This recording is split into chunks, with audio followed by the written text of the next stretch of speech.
everybody, welcome back to my channel. So in today's video I'm going to talk about SeaWorld. So I'll firstly start off by saying when I was a child we never went abroad on holidays or anything. So going to like SeaWorld in Florida was honestly one of my biggest dreams ever, and something I could just only dreamt of. It was like completely out of reach for me. And even as I got older, and I remember going to Florida a couple of years ago, I went to Disney World. I really wanted to go to like one of the Sea Worlds or something, but couldn't fit it all in because you know how big like Disney is. But then I watched Blackfish a couple of years ago, and it made me so sad to see everything that the animals had gone through. And then I watched the movie Blackfish, and that was really hard. And recently there's been so many, I must be on like some sort of SeaWorld talk, because it's just everything that comes up on my TikTok is about SeaWorld, and it's so sad to see it all happen, and it just makes me feel sick. And I've decided to research it. But what makes me feel even more sick is it always leads back to money. It's just frustrating because I just feel like they could do a SeaWorld. You could do one. It still wouldn't be the most right thing to do, but they could do it in such a better way that maybe would mean they make a couple of million less in profits a year, but they would still make so much money. So just putting on some skincare to start off with. So of course there's a trigger warning here. Obviously there's going to be talk of like animal abuse, so if that's something you're not comfortable with, please skip this video, because I don't know exactly what point it will be in, because it all flows in together. It's a really long story to get through, so I'm going to do like blue eyes, I think, to go into like the whale theme. And yeah, everything is allegedly it's just stuff that I've seen on the Blackfish documentary and stuff I have compiled from Google. I'm gonna have my smoothie and we'll get into it. So the first fun, but not fun fact, because it's about SeaWorld. When they first opened SeaWorld, I came up with the idea in March, the 21st of March in 1964. The whole idea was that it was going to be a theme park, or it was going to be an underwater restaurant. And once they started to do like the finals and figure out exactly how it would work, they realized it wasn't completely possible. And then they decided that they would do like the sea life, but add roller coasters and make it like a fun day out for the whole family, rather than just being about the animals. So people would have more of an excuse to go, rather than just feel like they're going to just see animals. Kind of give the public a bit more. And I think it's good to talk about the good stuff that SeaWorld has done, because they obviously have done some good stuff. So they have donated over $17 million to different conservations, and in 2016 they got an achievement for outstanding in recycling, I think, at like their companies or whatever, at like their places. So yeah, that's kind of like good out of SeaWorld. I'm not sure if there is much good out of it, and I don't want to boost their ego too much, but they have donated a lot to charity, but I think they've also took a lot of money away instead of just putting more money into helping their animals.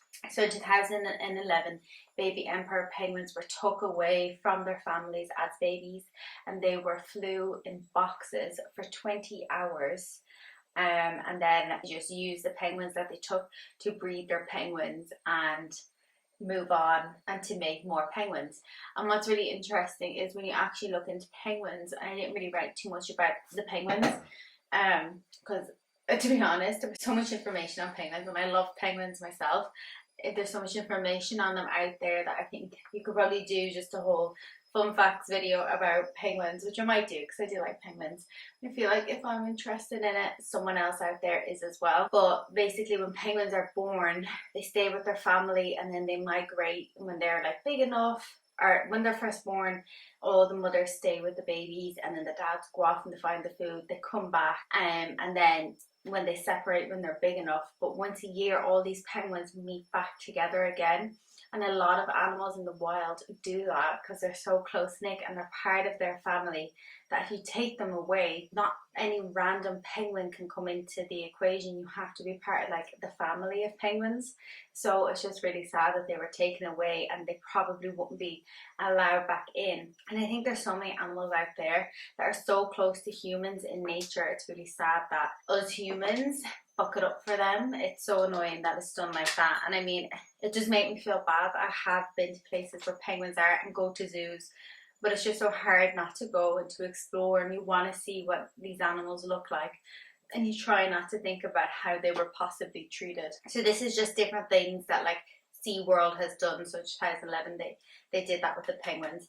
Then if we jump to 2017, there was the polar bears, Snowflake and Sanjia.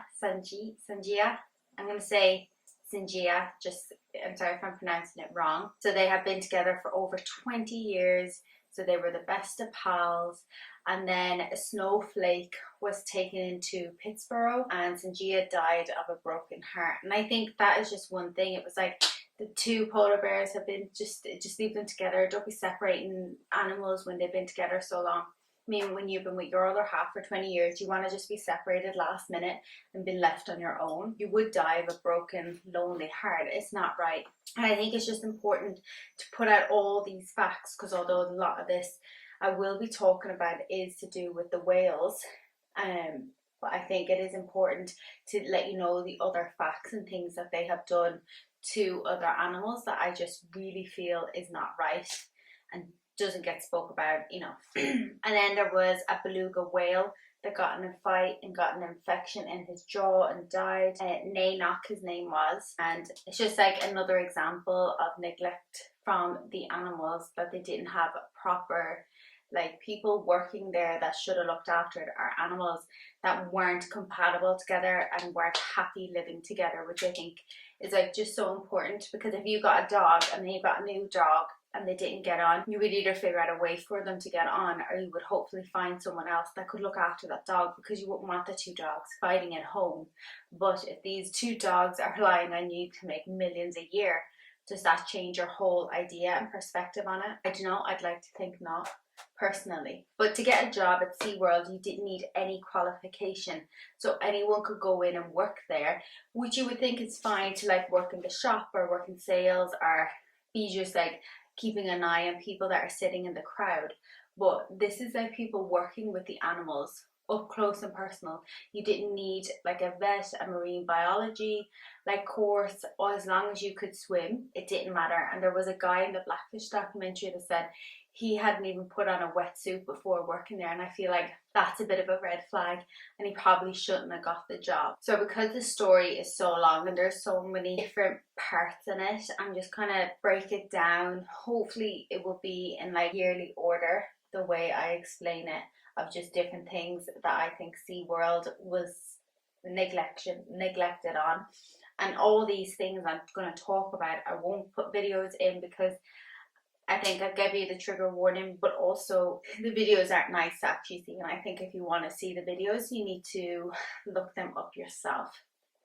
So in 1970, so we're going to start off with one of the big stories. Well, all these are quite big stories, but I find this is one that's always talked about, because this is one of the first times that they were really pulled on their neglection of their staff as well as their animals. So in 1970, there was a secretary, Annette, and she was asked to ride Shamua,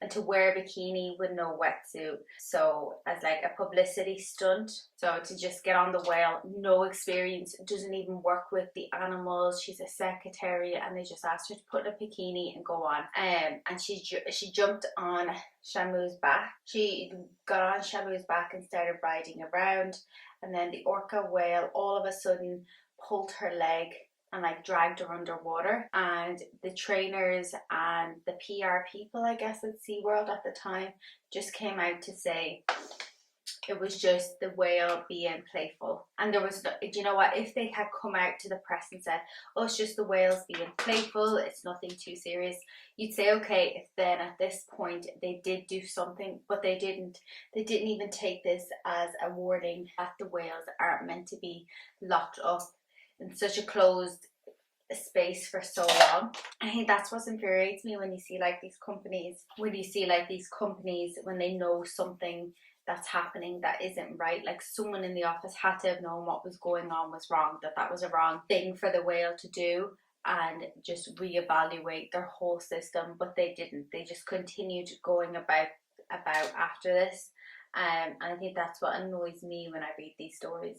I'm just like, it's fair enough if you're going to lie to the public, but at least try to fix it behind doors, which obviously they shouldn't do. But if they had done that, it would be like one thing. And then in 1983, there was Joanne Hay, who was a trainer, and a whale called Candu forced her against the wall, and she was actually a trainer, so she worked with the whales and stuff, which is just like another example of people aren't meant to interact with the whales in the water in such an enclosed space. And it's just, every story just makes you a little bit more peeved off. And then in 1987, Candu struck again, and another whale called Canu, and a trainer called Jonathan Smith, who reportedly was dragged underwater. Through just researching as well, I could write so many different stories. There were stories of people's legs being ripped off. There were stories of one person's arm who was like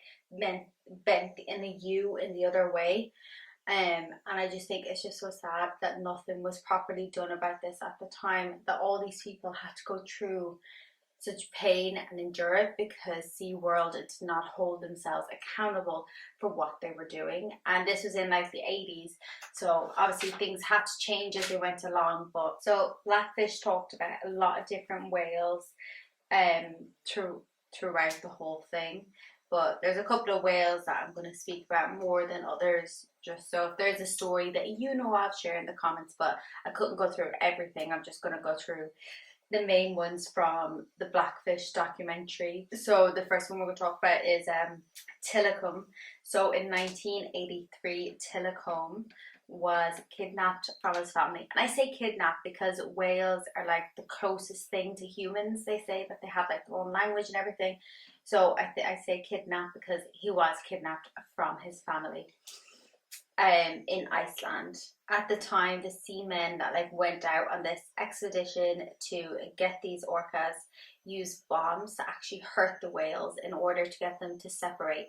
And if you've ever watched a Blackfish documentary and you remember that point where they were doing that, you can actually hear in the actual footage the baby whales crying out when they're separated from their family and their mothers, because I'm pretty sure it's not like other animals that can be separated, like a dog can be separated from their puppies after 8 weeks. Whales spend years together before they separate from their parents and then eventually build up to create their own family unit. But until they're old enough to do that and before they find someone to mate with, they're extremely close together. So Tilikum was located in Sealand in British Columbia after his capture. His trainer, didn't actually see his trainer in the documentary, but we did see people he worked with, and apparently they were absolutely cruel to him in his training, like would starve him for days on end, isolate him, would put him in tanks with 2 other female whales who didn't like him, so he was constantly covered in scratches and just being hurt by the other 2 whales, because if he was acting up, the trainer would punish the other 2 whales in order to make him a bit more submissive, so that if they were all starving, would hurt him and would hopefully communicate to him, you need to do what this man's saying, otherwise we're all going to starve and we are going to keep hurting you. You can't blame these other 2 whales, because although I don't know if they were actually named in it, but I think they had obviously gone through the same, being hurt, being tortured, like these cruel tactics to train him, and would lock him in a small dark box. He was kept at SeaWorld for 8 years and was treated like this. So I think before this time, there was obviously a lot of deaths happening. There have been lots of deaths happening, but I think one of the first ones that I could properly find decent research on was Kelty Byrne, who was a marine biology student, so I believe she was quite young, who worked as a part-time trainer with Tilikum and the 2 other orcas. And one day while they were actually performing in front of a live audience, she was walking back off the side, kind of like away from the whales back to where like the humans are. And as she was walking, her boot slipped and she ended up slipping back into the water. And Tillicombe rushed over to get her and pulled her under. And by the time everyone had seen this happening and raised an alarm, it was like almost too late. Because he had pulled her under for a couple of minutes and like pulled her up and pulled her under. But it was too late. And it was said that she was like a really, because she obviously did marine biology and stuff, so she could swim and she was really fit. And she couldn't fight off obviously the strength of the orca, because they have big teeth, and if they clench onto you tight enough, they will break the skin and pull you down, and you won't be able to release yourself. And obviously they're a lot bigger, they're a lot quicker in the water than you or I would be. So it took a few hours later, when they moved the whales back into a different water, that they could go under and get her body. And also I will say, there is no record of wild orcas or wild whales attacking humans. And actually there was a video I seen not so long ago, and it was someone, their phone into the water, and they were in a boat somewhere off Iceland, so it looked absolutely freezing, and they dropped their phone in. The whale got their phone and handed it to the person, and like made noises as if to say, here's your phone, and let them like pet him, and then just swam off. There was no danger at all. And even like if you've ever gone on like a whale watching, they always say like whales are so friendly, they don't come near the boat. So whether you're on a big or a small boat, there's no need to be scared of whales, because they're their own community, they have their own language, they have their own community of family, and they're very caring and loving. They've no reason to harm humans unless they are harming them.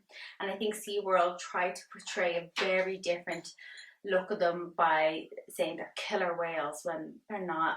They're not actual killer whales. They don't want to hurt humans.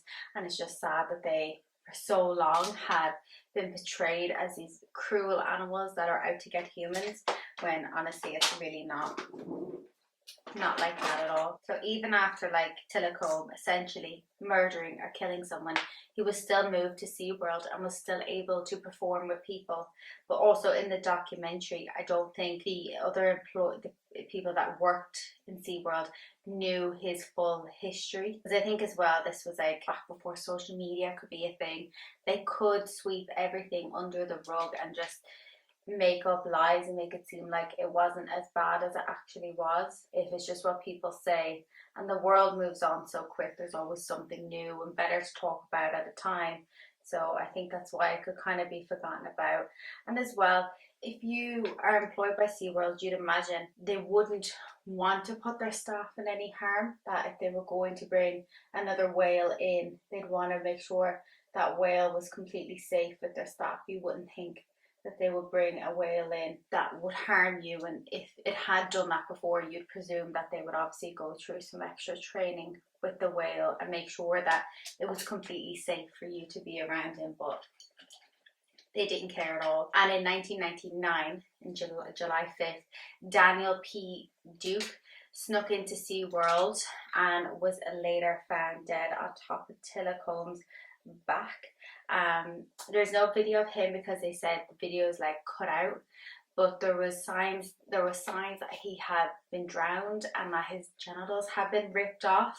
And yeah, so it was just like another example of a time when Tillicombe attacked a human because he was in pain and didn't want to be where he was.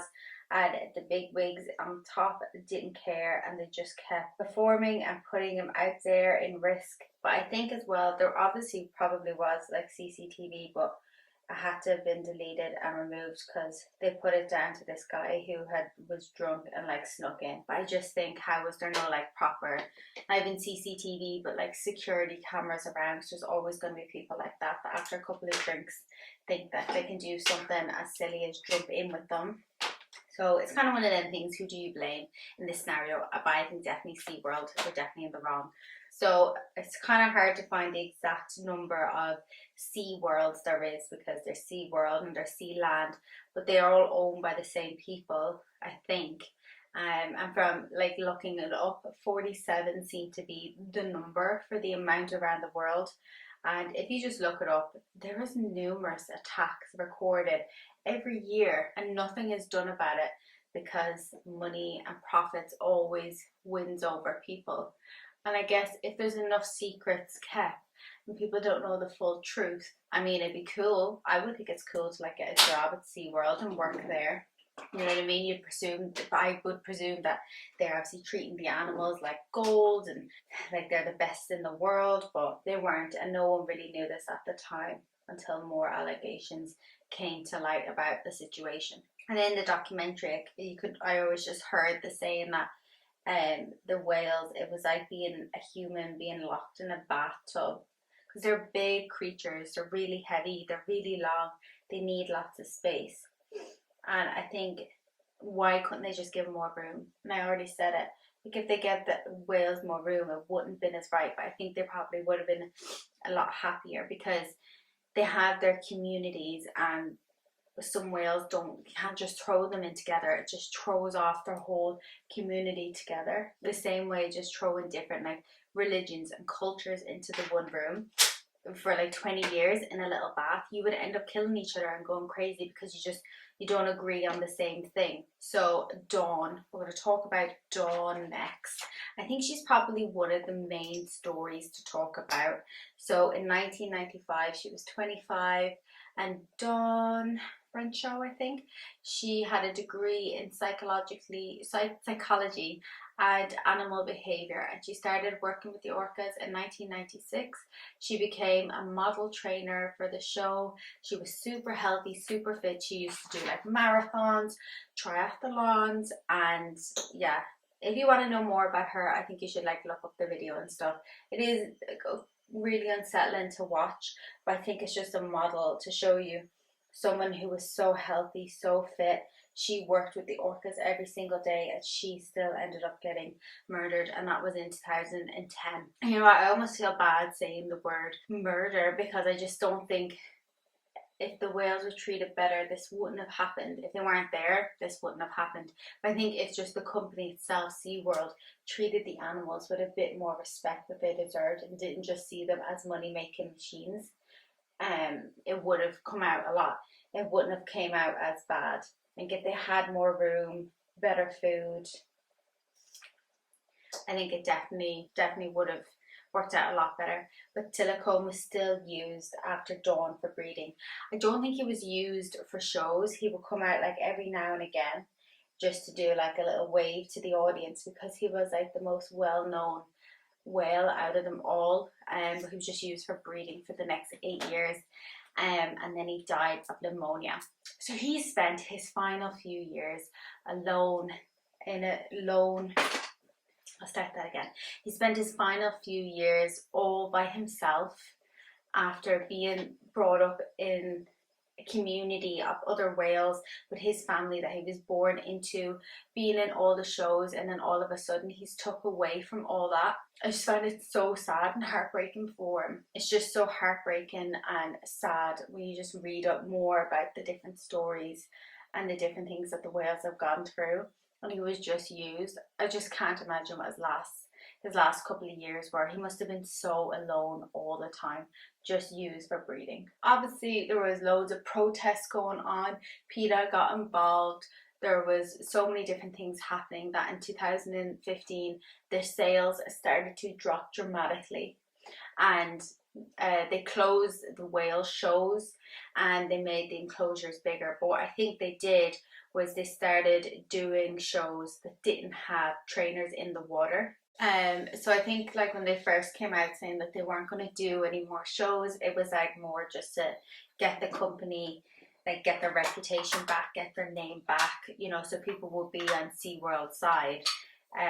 But obviously it didn't last very longer because I think even today they actually do shows, but the whales are in the water and there's no humans allowed in the water with them. And you know what? They're such loving creatures. It probably would have worked out fine if it was just done right in the first place, like with the whales being treated how they should have been treated. I think it all probably would have worked out and they could have had humans in with the whales, but it's just profits over animals. In this case, normally it's people, but it's the profits over animals. So Shamu was the first whale to do a show in the 60s who died after 1 year of captivity. So Shamu was the first whale to do shows in the 60s and he died after 1 year in captivity.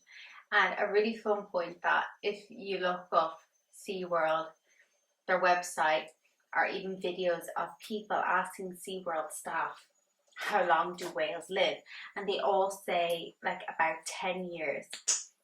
When really that's lies. Whales live as long as humans, if not longer, when they're not in captivity, because they're like, they die early because of, same as humans, we die early because we're stressed, we put our body under stress. There was also the thing about their fins flopping over, and I saw like mixed things about it. Like some people said it was all because they are in captivity, and then there was others that said it's to do with the light. So some people said their fins went down because they were sad, but then I also saw articles that said it's to do with the more light that's on the fin. So the more they're out of the water, their fin ends up bending from the sun exposure, because whales swim great distance. They are massive animals. And they like to swim very far, all as a community together, all the family. And yeah, it's really cute when you watch videos, or if you do get a chance to do like whale watching, they all go together. And I think dolphins are the same, they all go together. But in 2011 there was 157 deaths from captivity. So which is really sad because they do live a long time, and it's just annoying that they lied all about it. So I just read it now. So normally orcas, when they're in the wild, they stay with their mom and dad or whoever until they are like 15. So that's actual 15 years.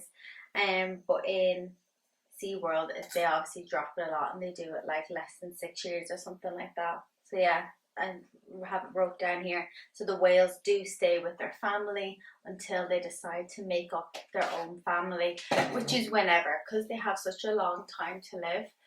I presume there's obviously like a certain limit, but until they make their own family, they stick with their original family and their group, their clan. So baby Shamu was the first baby whale born, and she was removed from her mother at the age of 4 because she was disruptive and was distracting her mother in shows.